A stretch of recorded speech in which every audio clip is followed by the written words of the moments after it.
Oh, there we go. Hi.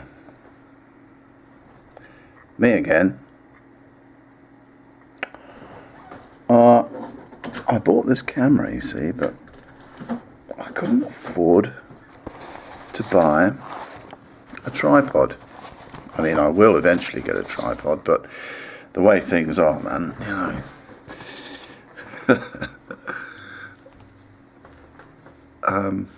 it's a cheap camera, okay. It cost me about, let me just move my chair. It cost me about 240, something like that, including VAT. I mean, VAT is such a joy, isn't it? Everybody loves it. But I didn't make this video to talk about the unfairness of taxation. No, sir. I actually wanted to tell you about a dream I had. And there we go. Bad. There we are, that'll do. I wanted to tell you about a dream I had last night. I was actually asleep in bed and I was dreaming. And I dreamt that I was asleep in bed and that I'd just woken up. And I could hear somebody in the flat. And I thought, oh no, I must be dreaming. I'll try and go back to sleep. But I couldn't. I had this nagging fear that there might be somebody, and it nagged me. Eventually, it nagged me awake. And it was actually a completely irrational fear. Of course, it was a dream. Because it's impossible for anyone to break into my flat without using, heavy equipment, a main battle tank, and, large, heavy-duty angle grinders. Then pickaxes might. No, I doubt it. But a tank would get you in on a, 105mm artillery piece would do it. I don't think a howitzer would help much. It would just make a mess of the roof. By the time you got the second round loaded, the cops would arrive, probably. So, no, it wasn't, likely that anybody was here. But in the dream, I felt they had broken in. So I got up, and I couldn't see anyone, and I went downstairs, and I saw the neighbour wandering about. I think it was in the garden. Why would I go out into the garden? And I said, I think there's somebody in my flat. And he said, No, there aren't. No, there aren't, mate. No, there can't be. That's sort of locals around here. And I'm not local. No, I don't think there is, mate, he said. But I did hear a noise. I did. I thought there was a noise. And I said, yes.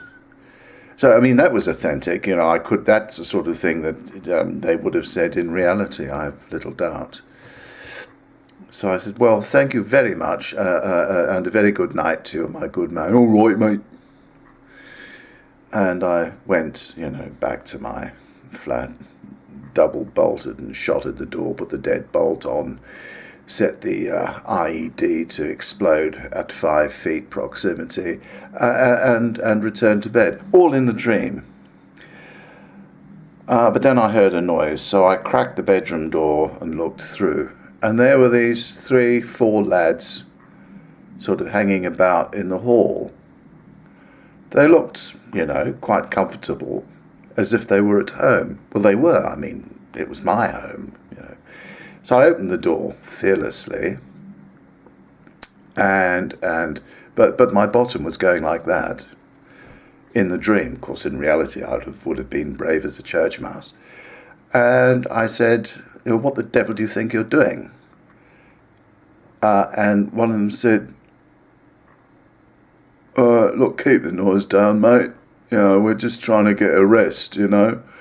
I said, well, and I looked through to the second bedroom, and there was somebody, you know, put a mattress on the floor. Because I usually use that second bedroom as a studio.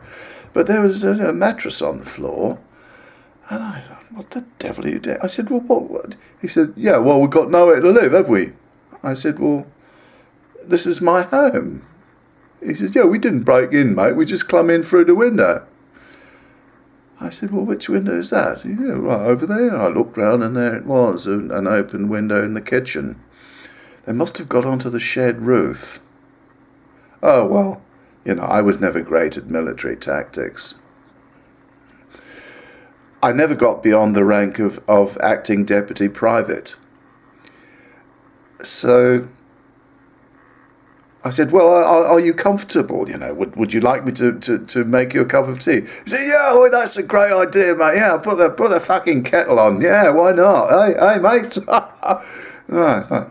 And they were, you know, settled into my flat. And I said, are you all living here? And the one said, well, yeah, we've got a couple of mattresses in the front room because you haven't got enough bedrooms. I said, well, my neighbours are very accommodating. They'd do anything for you. Why don't you pop round? And they said, oh, yeah. He said, well, I'll tell you what. They got their mobile phones out and called their mates to, you know, go around and occupy, you know, there's the word, isn't it? Occupy my neighbour's flat. And I pointed out to them the people across the road were also very accommodating. They could get even more mates to go around there. All this in the dream. But it was weird. I kept thinking, I must go and get the police. But before I did that, I said, why are you so desperate for a home that you need to occupy other people's accommodation? And he said, one of them said, well, you ain't got nowhere to live, mate. I said, well, why haven't you? He said, well, there ain't nowhere to live. You can't. It's overcrowded, isn't it? I said, well, yeah, but I mean, you know, you could work and save up money and buy a flat together or lease a flat together, put the deposit down, you know, if you were all working. He said, yeah, are you trying to get a job recently, mate? You go down the job centre, there's 4 jobs, and the application queue's gone down the road, mate. Down the road, that's right, it's Suffolk, that's what he said, the road. So I said, well, that's unfortunate. So there's no work. He said, no. I said, well, have you ever had a job? He said, oh yeah. So I was working at Tesco's, wasn't I said, well, where? Tesco's in Bury. I said, oh. I said, well, why didn't you stay there? He said, no, I live, mate. He said, I was on night shift, shelf filling, wasn't I? Come off the night shift. He said, I couldn't find nowhere to live. He said, I was kept on a mate's floor and his girlfriend wanted to move in. I had to fuck off out of it, didn't I? I said, I'm frightfully sorry to hear that. How awful. Well, I said the kettle's boiling, and so I made them tea with condensed milk. I often use condensed milk. It's bad for you, and my time of life, I like lots of things that are bad for me. When I was younger, I was, fit as a fiddle. So I said, okay, well, the thing is you can stay here, temporarily tonight, perhaps tomorrow night, but then you'll actually have to go.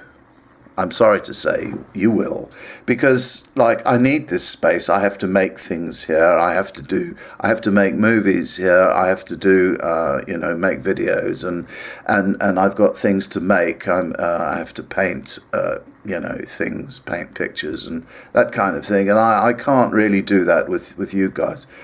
He says, it's all right. We got lots of things to do. So if you want to, fuck off out and do it somewhere else, then we got some peace and quiet here, innit? And I said, you're joking? He said, no. I said, well, it's my home. I said, if you can't behave yourself, you'll have to go. And he said, well, we'll see. We'll see about that, mate. So I thought, okay. I said, but tell me more of this situation. You were saying your friends have got nowhere to live either. He said, no, mate, everybody's got nowhere to live. Yeah, that sounds... He said, you can't hang about in the town centre. The cops move you on, innit? Oh. So there's a lot of you. He said, virtually everyone I was at school with ain't got nowhere to live. Some of them with their parents. He said, most of us ain't got jobs. He said, most of us got laid off. He said, and the rules now, if you got nowhere to live, you're still expected to stay in work. If you don't, they just cut your benefits off, even though you got nowhere to live. I said, that must be very helpful. It's a marvellous... I said, just think, you're helping to make Mario Draghi and all the awfully nice people in the EU even richer by making sure you help them pay Greece money to keep Greece in the EU. He said, you what? I said, you know, the EU. He said, no, I don't actually know what the EU is, mate.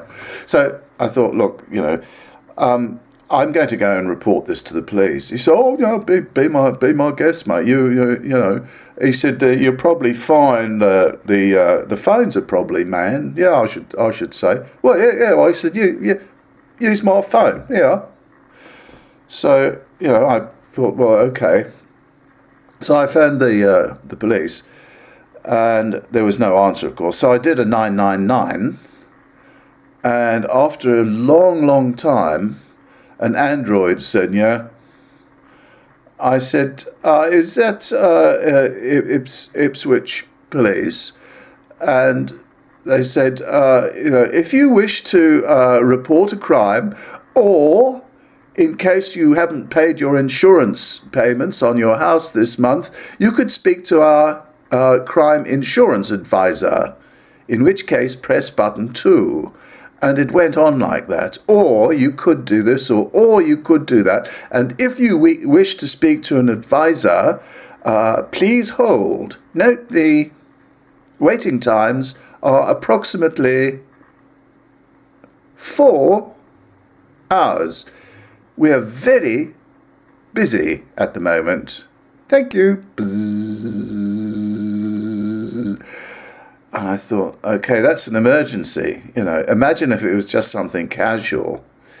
So I said, right, well, the police are laid off as well. They haven't really got a job either. You know, they can't afford to pay the police in England any more than they can in Greece. Not that England exists anymore. On the EU map, actually, there's no England. It doesn't appear.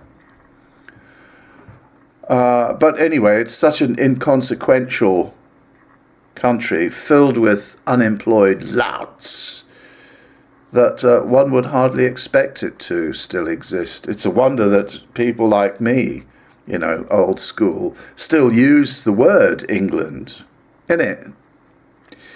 So there we are. That was my dream. I set off on foot for the police station. I would have used my car, but then I noticed the tax had run out.